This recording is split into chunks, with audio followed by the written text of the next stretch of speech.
एक बार एक पंडित जी ने एक दुकानदार के पास 50,000 रुपए रख दिए। पंडित जी ने सोचा कि जब मेरी बेटी की शादी होगी तब मैं ये पैसे उस दुकानदार से वापस ले लूंगा।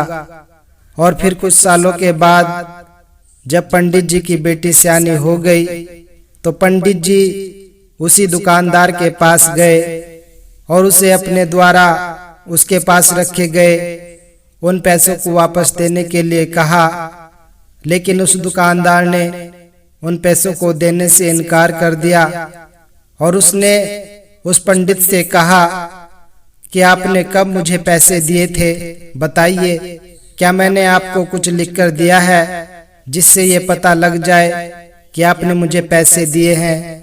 फिर पंडित जी उस दुकानदार की इस तरह की हरकत से परेशान हो गए और बड़ी चिंता में डूब गए, क्योंकि पंडित जी को तो अपनी बेटी की शादी करनी थी और उनके पास इसके अलावा और पैसे भी नहीं थे जिससे वो अपनी बेटी की शादी करवा पाते।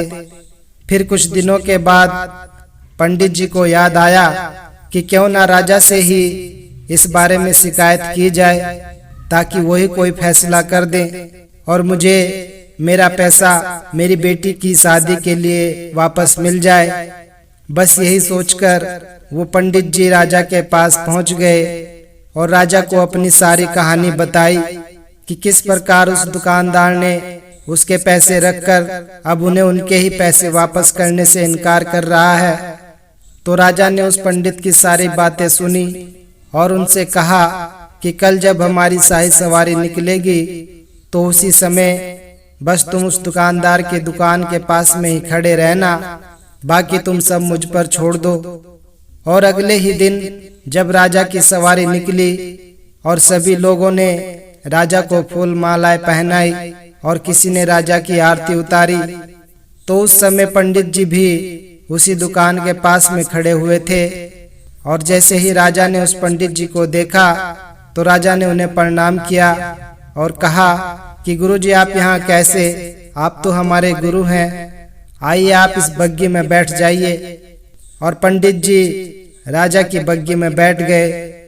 वो दुकानदार भी ये सब देख रहा था, उसने भी राजा की आरती उतारी और राजा की सवारी आगे बढ़ गई।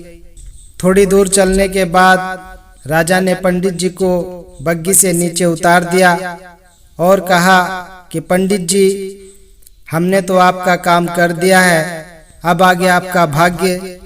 उधर वो दुकानदार ये सब देखकर हैरान था कि पंडित जी की तो राजा से बहुत अच्छी साठ-गांठ है और वो कहीं राजा से मेरे बारे में कुछ गलत बोलकर मुझे किसी मुसीबत में ना डाल दे। तो यही सोचकर उस दुकानदार ने तत्काल अपने मुनीम को बुलाया और उसे पंडित जी को ढूंढ कर लाने के लिए कहा। वो पंडित जी एक पेड़ के नीचे बैठकर कुछ विचार कर ही रहे थे कि तभी वो मुनीम उनके पास आया और बड़े ही आदर के साथ उन्हें अपने साथ दुकान पर ले आया।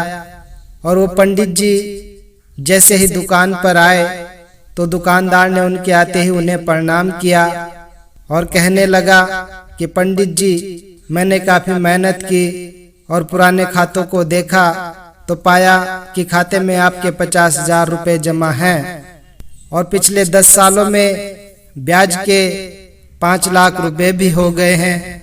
और पंडित जी, आपकी बेटी भी तो मेरी बेटी जैसी ही है, इसलिए 1 लाख रुपए आप मेरी तरफ से भी लेकर जाइए और उसे भी बेटी की शादी में लगा दीजिए।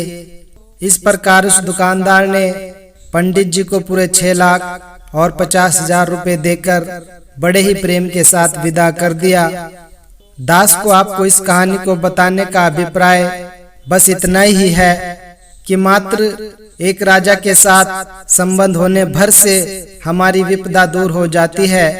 जरा सोचिए कि अगर हम इस दुनिया के ही राजा यानी कि परमात्मा से अपना संबंध जोड़ लें तो हमें कोई भी समस्या, कठिनाई या फिर हमारे साथ किसी भी तरह अन्याय का तो कोई प्रश्न ही नहीं उत्पन्न होगा।